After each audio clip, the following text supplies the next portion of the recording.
আমি বলবো, কারণ 72-এ এখানে একদম খুব রেফারেন্স সহ একজন আলোচক বললেন যে শেখ মুজিবুর রহমান তিনি বলেছিলেন যে আপনারা বাঙালি হয়ে যান, এবং সেখান থেকে কিন্তু এই এনিমিটি উৎপত্তিটা স্বাধীন বাংলাদেশে নতুন করে শুরু হলো। সেখানে কিন্তু সমস্যাটা এমিকেবলি একটা সলিউশনের দিকে যাওয়া যেত যদি শুরুতেই এই গুডউইলটা দেখানো হতো।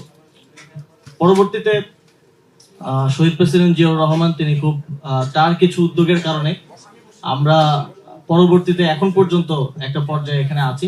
তারপরে আবার শেখ হাসিনা ক্ষমতায় আসলেন।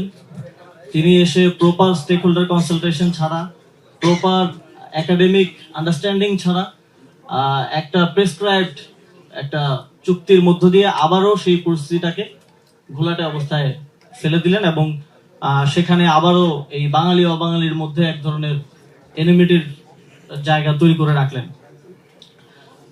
এখন আবার আমাদের সামনে একটা সুযোগ এসেছে, আমরা আবারও একটা জাতীয় বোঝাপড়ার মধ্য দিয়ে এই সমস্যাটার একটা স্থায়ী সমাধানের দিকে যেতে পারি। এবং সমাধানের ক্ষেত্রে আমার মনে হয়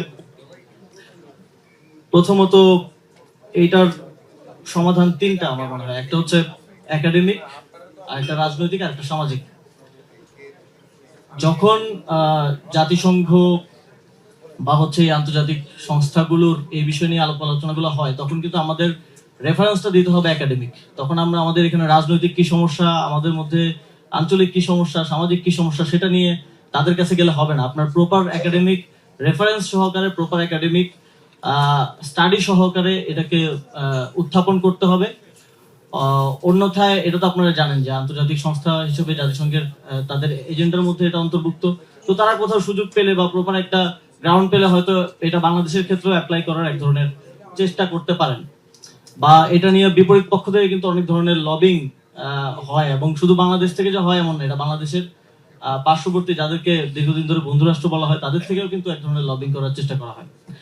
তো সেক্ষেত্রে এই ধরনের একাডেমিক স্টাডিগুলো কে আমার মনে হয় সরকারের পক্ষ থেকে প্রণোদনা দিয়ে করানো প্রয়োজন, এবং একটা গ্লোবাল স্ট্যান্ডার্ড মেনটেন করে করানো প্রয়োজন। এবং এই জিনিসগুলো নিয়ে সরকারের পক্ষ থেকে, পররাষ্ট্র মন্ত্রণালয়ের পক্ষ থেকে জাতিসংঘ সহ অন্যান্য সংস্থাগুলোর সাথে প্রপারলি কমিউনিকেশন করা প্রয়োজন। দ্বিতীয়ত রাজনৈতিকভাবে আমাদেরকে যেটা একটু আগে ফুয়াদ ভাই বলছিলেন যথার্থভাবে, যে রাজনৈতিকভাবে বর্তমান সময় আমার মনে হয় একটা সুন্দর প্ল্যাটফর্ম আমাদের আছে যেখানে আমরা ঐক্যবদ্ধভাবে একটা অ্যামিকেবল সলিউশনের দিকে যেতে পারি। এবং আমার মনে হয় যে বর্তমান এক্সিস্টিং সরকারি দল বিরোধী দলের মধ্যে এই ইস্যুতে অন্তত পক্ষে এখানে ফোরামে আমরা যে আলোচনা শুনলাম সেখান থেকে বোঝা যায় যে এক ধরনের বোঝাপড়া আছে। এবং সামাজিক সমাধানের উদ্যোগটা শহীদ প্রেসিডেন্ট জিয়াউর রহমান নিয়েছিলেন, যদিও শেখ হাসিনার চুক্তির ফলে সেখানেও এক ধরনের পরিস্থিতি কিছুটা ঘোলাটে হয়েছে। তারপরে আমার মনে হয় খুব দেরি হয়ে যায়নি, এটারও যথার্থ সমাধানে আসা সম্ভব। আমি বিগত বছরে সরকারের দায়িত্বে থাকাকালীন আমি আইন শৃঙ্খলা যে কমিটি আছে সেটার সদস্য ছিলাম। তো মাঝে মধ্যেই স্পেসিফিক ওই সীমান্তের দিকে অস্ত্র সহ কিছু ধরনের এঙ্গেজমেন্ট কিংবা এই সীমান্তের বাইরে থেকে অস্ত্র ঢোকানোর এক ধরনের আলামত এবং ধরা পড়তো আর কি। তো অনেকেই বলেন যে সেখানে সেনাবাহিনী কি করছে। যদি এই ধরনের আলামতগুলো আমাদের কাছে না থাকতো এবং এই ধরনের অস্ত্র ধরা পড়ার মতো ঘটনা না ঘটতো, তাহলে তো সেনাবাহিনী সেখানে প্রয়োজন ছিল না। আমার তো অন্যান্য সীমান্তে বা অন্যান্য অঞ্চলে তো নিয়মিত সেনাবাহিনীর উপস্থিতির প্রয়োজন নাই, কিংবা আমারও বিভিন্ন সময় সেখানে বিভিন্ন ঘটনায় আমরা মাঝে মধ্যে দেখি যে আমাদের সেনাবাহিনীর সদস্যরাও সেখানে শহীদ হন। এই পরিবেশের তো প্রয়োজন নাই যদি না এই ধরনের ঘটনাগুলো ঘটে। তো বাস্তবতা হচ্ছে এই ধরনের ঘটনাগুলো ঘটতেছে, এখনো চলছে বিভিন্ন, এবং এর ফলেই আসলে সেখানে সেনাবাহিনীর উপস্থিতিটা প্রয়োজন।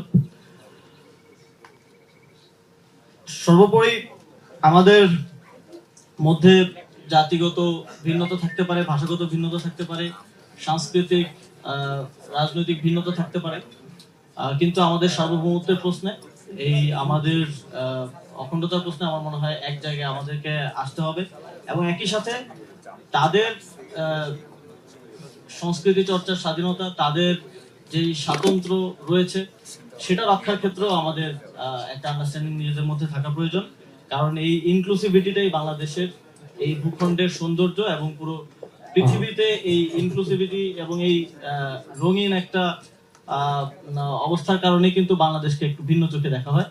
তো সেই এই সমস্যার একটা স্থায়ী সমাধানের জন্য আমার মনে হয় বর্তমান সরকারের এগিয়ে আসতে হবে। একই সাথে একাডেমিক, রাজনৈতিক এবং সামাজিকভাবে এই সমস্যার সমাধান সম্ভব। সেক্ষেত্রে জাতীয় নাগরিক পার্টির পক্ষ থেকে আমরা সবসময় একটা গুডউইল নিয়েই এর অংশ হতে চাইব, এবং এই ধরনের আলাপগুলো শুধুমাত্র 2 দিন আগে একটা দিবস পালনকে কেন্দ্র করে হচ্ছে আজকে আলাপটা, কিন্তু আমার মনে হয়